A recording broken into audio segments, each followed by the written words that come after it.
Chérie, chérie, chérie. Il me reste à vous remercier infiniment d'avoir été fidèle pendant 24 Chérie, ans à ces journées chérie. du week-end. J'ai été Tu veux pas éteindre la télévision et écouter le podcast là? présenté. Franchement, les infos ça me barbe. Je préfère écouter la didascalie.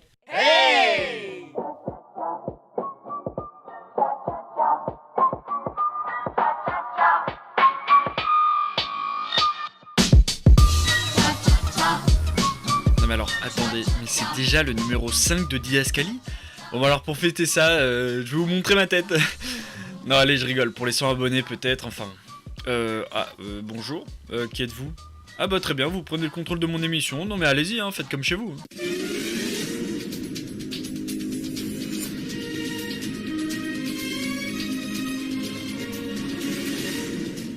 Bonsoir.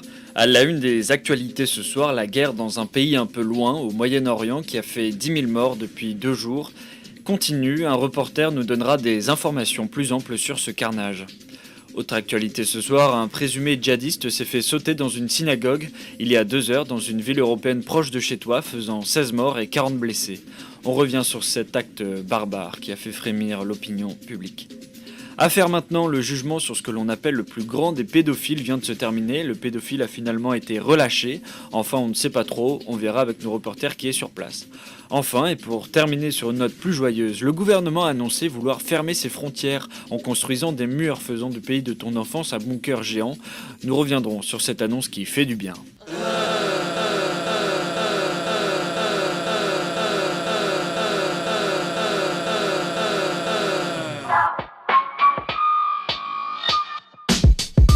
Non, votre player YouTube ne bug pas, je voulais juste marquer le coup. Alors voilà, c'est un peu caricaturé, mais ça, c'est les infos de 20h qui coûtent des millions de Français tous les soirs. C'est pas rassurant du tout, ça nous fait détester l'humanité, on se dit mais c'est pas possible, le monde il est trop violent, trop ahurissant, inhumain. Et donc face à ce déchaînement de haine, on a peur, on a très très peur, et c'est normal.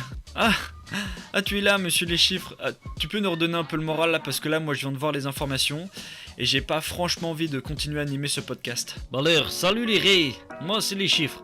Bah alors, il se passe quoi là, la didascalie? Tu vas voir, hein? De façon factuelle, nous sommes les plus heureux du monde, hein. Allez, check this out Red Bull, c'est parti, générique. Monsieur les chiffres, il est trop fort. Ces statistiques, elles valent de l'or. Le monde est moins violent, donc va dehors. Conduis ton navire de tribord à bâbord. Pas de soucis dans ta vie des petits. Alors, tu l'as kiffé le générique au moins? Les meurtres en Europe, ils ont grave baissé, passant de 40 meurtres pour 100 000 habitants par an au XIVe siècle à 1 meurtre pour 100 000 habitants par an aujourd'hui. Hein. Il y a 15 ans, en France, on comptait 2 fois plus d'homicides qu'aujourd'hui. Hein. C'est dire la violence qu'il y avait avant. C'était d'une violence avant, c'était dégueulasse. On vit aussi la plus longue période de paix que nous vivons depuis l'Empire romain. Puis faut dire que les guerres d'aujourd'hui, si horribles soient-elles, hein, bah elles ont tué moins de personnes qu'avant. Alors je sais pas pourquoi t'as peur, hein. Tous les chiffres que je viens de citer proviennent de sociologues, d'historiens.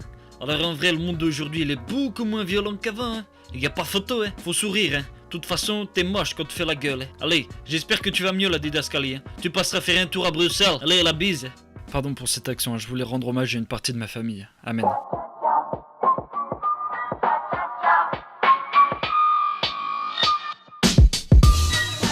Waouh. Non mais merci mec, c'est vrai que vu comme ça, finalement, le monde me semble moins violent qu'avant.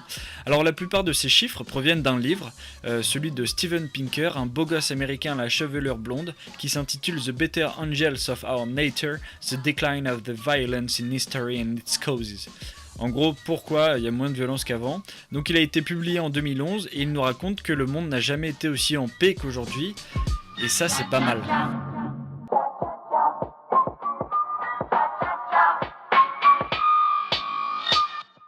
Steven nous raconte aussi que l'esprit humain estime la probabilité d'un événement au nombre d'exemples dont il peut se souvenir.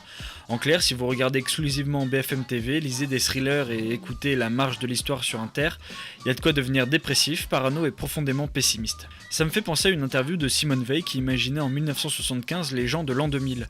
Elle a eu cette phrase très juste: « Vous savez, l'homme des années 2000 croulera sous les informations. Il y en aura trop pour qu'il puisse gérer. » Aujourd'hui, c'est exactement ça. Nous sommes inondés d'informations toujours plus violentes les unes que les autres, car nous avons accès aux informations du monde entier. Vous saurez beaucoup plus facilement si un barrage s'est écroulé au Brésil faisant 100 morts que si les SDF au coin de votre rue est décédé la nuit dernière. Le journalisme est devenu sensationnel pour attirer toujours plus de nouveaux auditeurs, à tel point qu'aujourd'hui les journaux, qu'ils soient télévisés, papier ou que sais-je encore, ne se concentrent plus que sur des événements impressionnants, détonnants, piquants.